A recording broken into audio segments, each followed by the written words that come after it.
Bonjour à tous. Aujourd'hui, nous allons parler de l'allaitement. Tout d'abord, nous allons parler des bienfaits pour la mère. L'allaitement permet de limiter les saignements après l'accouchement. Ainsi, les mamans qui allaitent ont moins de risques de manquer de fer, d'autant qu'avec la lactation, l'absorption intestinale du fer est meilleure. L'allaitement accélère les contractions de l'utérus, lui permettant de reprendre place plus rapidement après l'accouchement. Allaiter favorise également la perte de poids. Allaiter donne confiance en soi. Cela permet de développer des interactions très riches avec son bébé et renforce les liens d'attachement avec son enfant. Allaiter réduit également le risque de dépression du postpartum, une dépression qui peut survenir après l'accouchement. Maintenant, nous allons voir quels sont les bienfaits de l'allaitement pour le bébé. Tout d'abord, le lait maternel permet de couvrir tous les besoins de votre bébé. Le lait maternel contient des vitamines, des sels minéraux, des oligo-éléments, du sucre, des graisses et des protéines dont votre bébé a besoin pour bien grandir, le tout en juste quantité. Le lait maternel permet au bébé de mieux se défendre contre les agents infectieux, en particulier grâce aux anticorps qu'il contient. De plus, le lait maternel contribue à réduire la fréquence de certaines allergies, à condition que l'allaitement soit exclusif pendant au moins 3 mois. Le lait maternel contient moins de protéines et de sels minéraux que le lait de vache. Sa composition, parfaitement adaptée au bébé, explique qu'il se digère plus facilement que les laits industriels.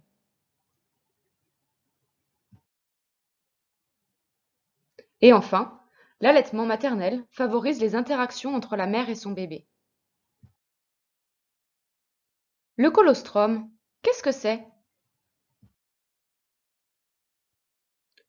Le colostrum est une substance épaisse de couleur jaune-orangé produite par la glande mammaire de tous les mammifères femelles et qui a pour vocation de nourrir le nouveau-né dès sa naissance. Il est produit au cours du 3e trimestre de grossesse et jusqu'à quelques jours après l'accouchement, avant d'être remplacé progressivement par le lait maternel. Sa composition varie d'une mère à l'autre en fonction des besoins du nouveau-né. Le colostrum est toujours riche en protéines, en vitamines, en sels minéraux et en agents anti-infectieux destinés à protéger le bébé. Maintenant, nous allons voir quelles sont les positions pour allaiter. Tout d'abord, il convient de vous rappeler qu'il faut allaiter dans la position où vous vous sentez bien. Il ne faut pas se forcer. Mais afin de vous guider, je vais vous présenter quelques positions dans lesquelles vous pourrez allaiter. Premièrement, la position de la madone. C'est la position classique. Le corps du bébé est positionné sur le côté et son nombril est tourné vers vous. Sa tête repose sur votre avant-bras et ses fesses sont soutenues par votre autre main. La position BN, dite Biological Nurturing.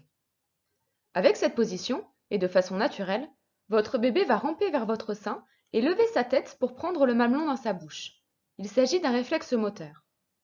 S'il est en difficulté pour atteindre le sein, vous pouvez le guider. Cette position vous permet d'être totalement détendu, car votre bébé se débrouille quasiment seul. Elle est aussi conseillée si vous avez mal au dos. La position allongée sur le côté. Vous êtes allongé sur le côté, tourné vers votre bébé. Le bébé est bien collé à vous. Placez-le légèrement sous votre sein pour qu'il puisse lever la tête. Cette position est très pratique pour allaiter la nuit. Enfin, la position du ballon de rugby. Dans cette position, vous êtes assise. Les jambes de bébé dépassent derrière vous. Votre main soutient sa nuque et le guide vers le mamelon. Pour plus de confort, placez un coussin pour caler votre bras. Mais alors, combien de fois donner le sein? Il n'y a pas de règle précise, mais en général, on compte entre 8 et 12 tétées par jour les premiers mois. Les recommandations tendent souvent vers un allaitement à la demande. Comme le lait maternel est facile à digérer, l'enfant a souvent faim.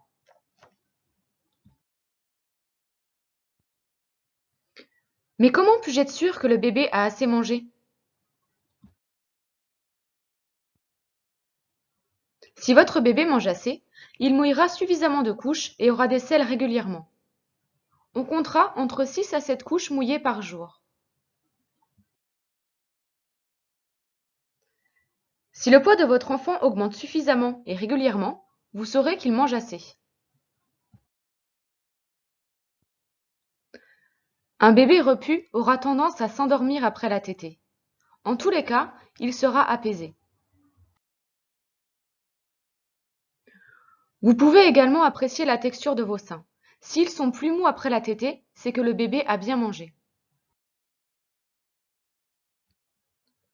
En règle générale, un bébé qui mange assez tète au minimum 8 fois par jour.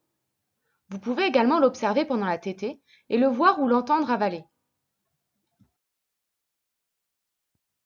Mais alors, quand est-ce que je dois arrêter l'allaitement? L'allaitement peut être continué aussi longtemps que le bébé et sa mère le désirent. Il est toutefois recommandé de continuer à allaiter, si vous le pouvez et si vous le souhaitez bien sûr, pendant la période de diversification alimentaire, et ce jusqu'à l'âge de 1 an ou même davantage. Toutefois, il ne faut pas vous culpabiliser si vous devez compléter l'alimentation de votre enfant avec du lait en poudre ou des aliments à la cuillère. Je reprends le travail, mais j'ai décidé de continuer à allaiter. Quelles sont les propositions qui s'offrent à moi? L'allaitement au sein complet. Votre bébé peut vous être amené ou vous pouvez aller l'allaiter durant votre temps de pause, chez la nounou ou à la crèche. L'allaitement au lait maternel exclusif, au sein ou au biberon. Vous mixez entre allaitement quand vous êtes avec votre bébé et votre lait tiré. Enfin, l'allaitement mixte. Allaitez quand vous êtes à la maison et votre bébé boit du lait industriel quand vous travaillez. Toutefois, un point technique à retenir. Afin de conserver une bonne lactation, il est préférable de conserver au moins 2 tétées par 24 heures, idéalement 3, et notamment la nuit si possible, car les hormones de la lactation sont au plus haut en période nocturne.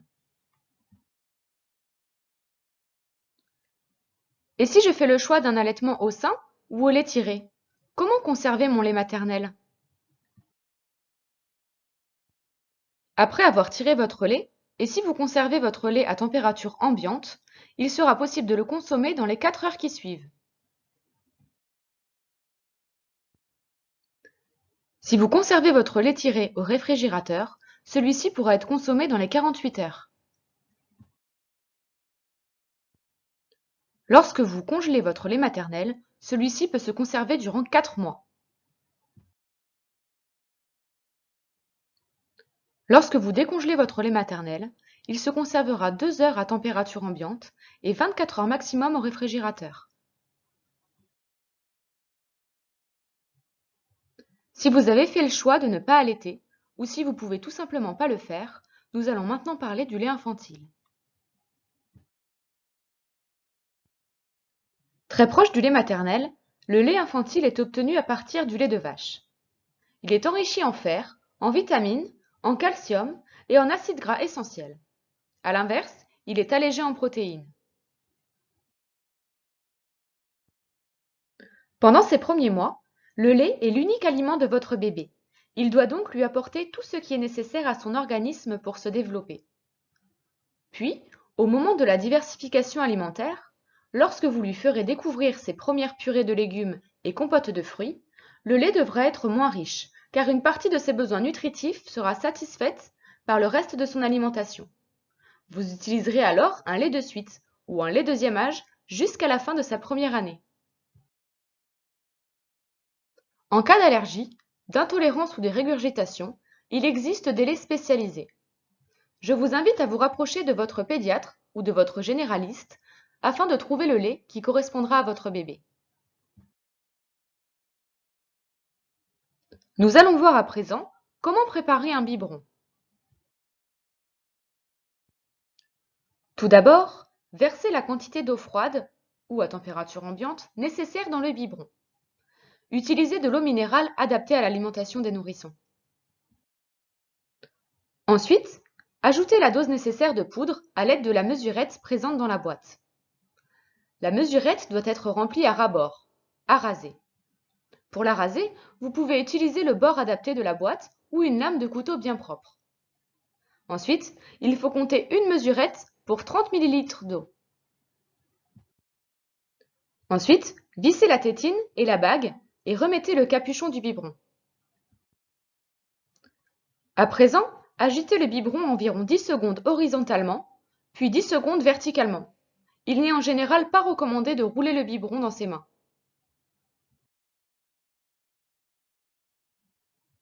Il est possible de donner le biberon à température ambiante.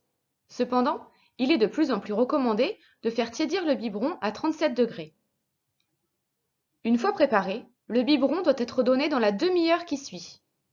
Après la tétée, si votre bébé n'a pas tout bu, vous pouvez jeter le reste du lait non consommé. Mais alors, combien de biberons dois-je donner à mon bébé?